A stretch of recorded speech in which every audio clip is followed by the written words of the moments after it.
Well, you guys, I am not running on autopilot anymore. Today is Sunday, and it's a reset day. And it's one of the more important days when it comes to maintaining my sobriety. I don't do anything too major. I don't take my workouts too hard. I usually do everything nice and light. All right. You know, when you quit drinking, it is the easiest thing in the world to do. But maintaining quitting drinking, that's the whole rest of the process. It's literally what you're going to be doing the rest of the time. All right. Now, if you're the type of person that thinks being sober, alcohol free, is going to be boring, I want you to remember something, okay? Something I learned a long time ago. Somebody told me when I was considering quitting drinking, when I said how boring that was going to be, the person looked at me and they said, only boring people are bored. Okay? If you can't figure out how to make your life fun, you got a big problem. All right? And I remembered that every time I ever quit drinking. All right? Now, when it comes to when it comes to staying sober, when it comes to maintaining your sobriety on purpose, and I don't really know why I call it that. I just think it sounds clever because I say on purpose a lot, but it's really the only kind there is. Okay? You're going to be, if you're smart, you're going to be designing a life. Now, me, I decided to go down the road of creativity.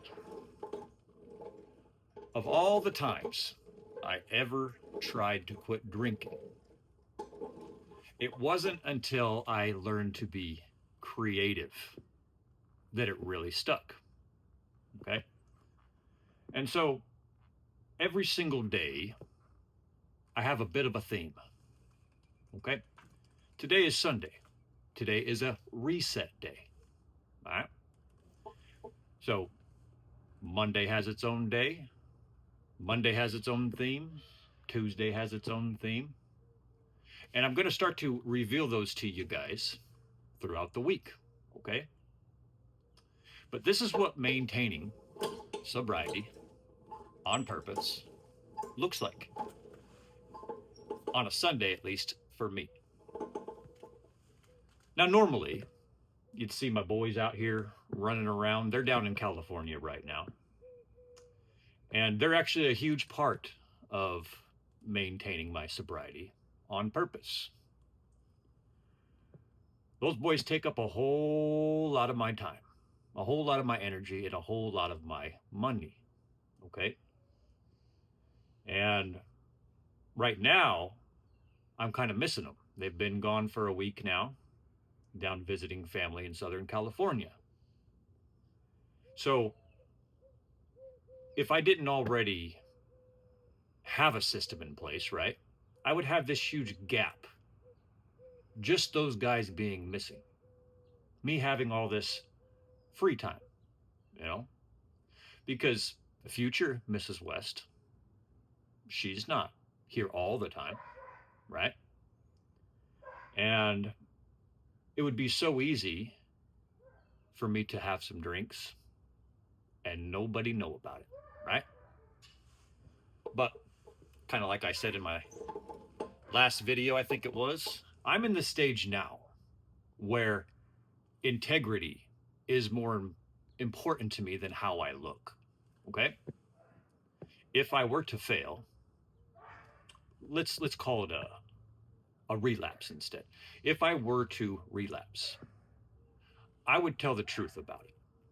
That's where I am right now. Now, maybe, I don't want to say a few months ago, because I've been sober for almost 8 months now, and this has been the most um, truthful I've been in my recovery journey.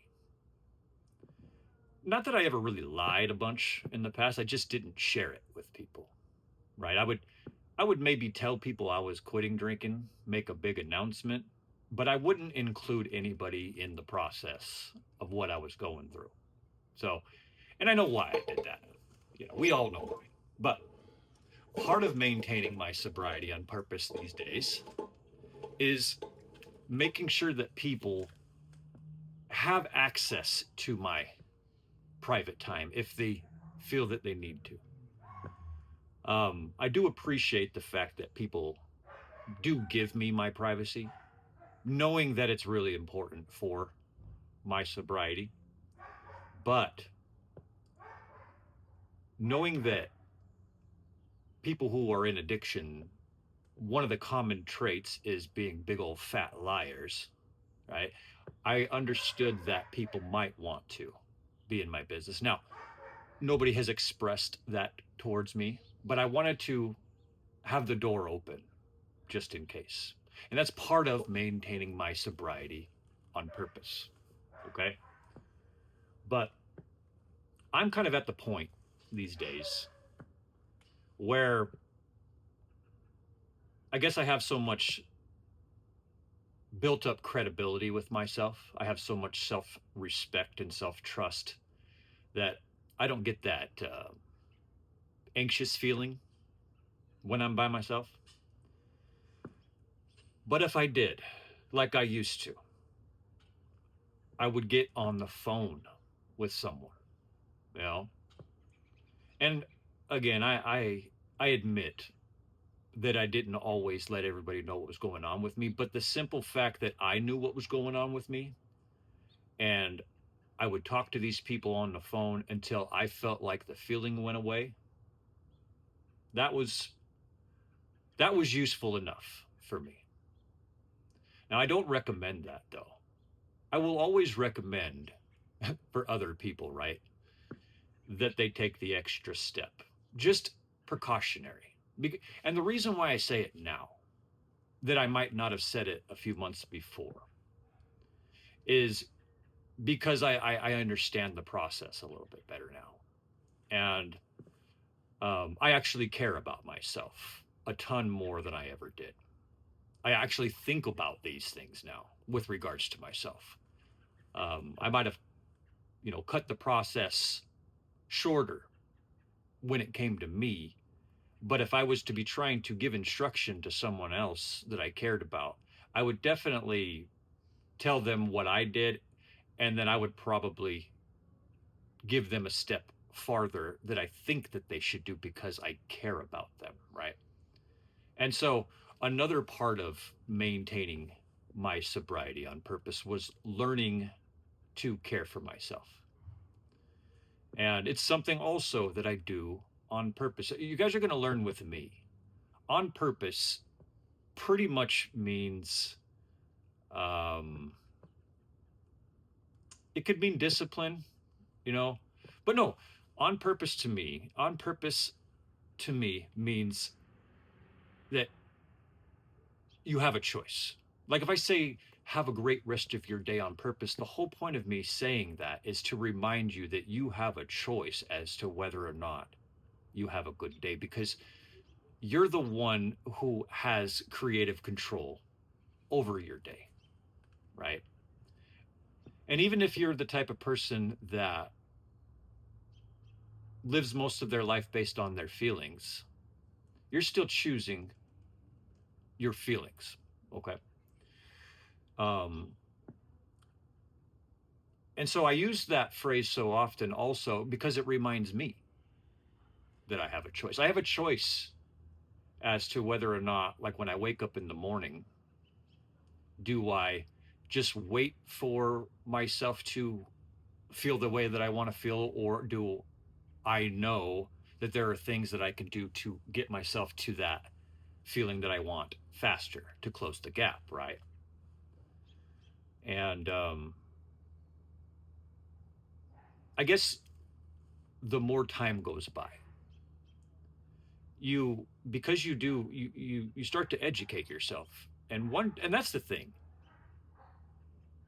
Learning how things work is so beneficial to maintaining your sobriety on purpose, because there's things, there's the way that there's the way that you think things work based on your limited knowledge and your feelings, and then there's the way that things actually work. And for me, when I educate myself, it reduces the anxiety because I don't worry so much about what could happen, right? I'm more in the realm of knowing what is most likely to happen, and that really reduces the list a whole lot more. So, I guess what this whole thing is about is just kind of reminding myself, you guys, all of us, that quitting drinking is the easy part. It's the maintenance that's going to be what's the hard part, if you want to look at it that way. But I would more look at it as this is going to be the part where I get to be the most creative. It's the part of my life where I get to have the most control. I decide every morning to come out here on this beautiful back porch. I've decided the meaning that I've given this back porch. I've decided the meaning that I've given this workout equipment that I have and this whole backyard. This whole thing for me is my slice of peace, which, looking back at all my years of drinking, all I ever wanted was to feel free. Um, and maybe I can get more into my background to better answer why that is. But I can say that every single time I ever went back to drinking, it was because I had this feeling of being trapped or boxed in. And those feelings came from me not understanding and not knowing how things worked and what to do with my feelings. But since I've educated myself and I've had this time under my belt and I've gotten so physically involved in the process, I don't have those same feelings of anxiety anymore. And so I know what's most likely to happen if I do this, that, or the other. I know what's likely to happen if I keep coming out here every morning, every day after work, and working out a little bit and having healthy dialogue and just having intentions towards putting good things out into the world. I know what's most likely to happen as a result of that. Now, could there be crazy variables? Of course. It's that kind of planet. But very likely, if I continue down the path that I'm on, I'll probably become a very influential figure, maybe on social media and online. It'll be a whole lot more like it is in my regular life, where I'm well respected. And it's because of the way that I carry myself and the way that I treat other people. But further than that, what's likely to happen is I'm going to probably get in very good shape. I'm probably going to feel very good physically. I'll probably become a better eater. Who knows? I might even become someone who makes delicious meals as a result of wanting to feed my body the correct kind of fuel as I get more creative in this process. You guys might start seeing me doing cooking videos. You never know. For me, quitting drinking was not the finish line. Okay. For me, it was just the door that gave way to me being able to become this guy that I am now. I stay sober through discipline and creativity, and it seems to work well for me. I'm thoroughly involved in my own rescue, and I'm absolutely trying to rescue others, believe it or not.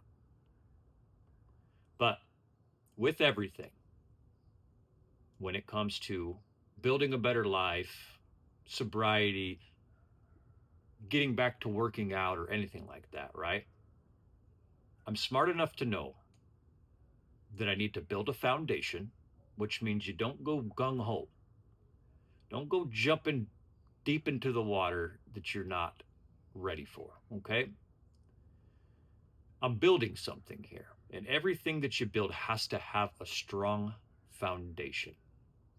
So I'm willing to start small. I'm willing to humble myself through the process. And I know I say humble myself, right? I probably don't come across as the most humble person, especially when I'm talking to certain people. In those situations, I feel very knowledgeable and passionate. I actually care. And so I pop off from time to time. But I lost my train of thought right there. So I guess I'll end the video. But the whole point, okay? Remember this if you don't remember anything.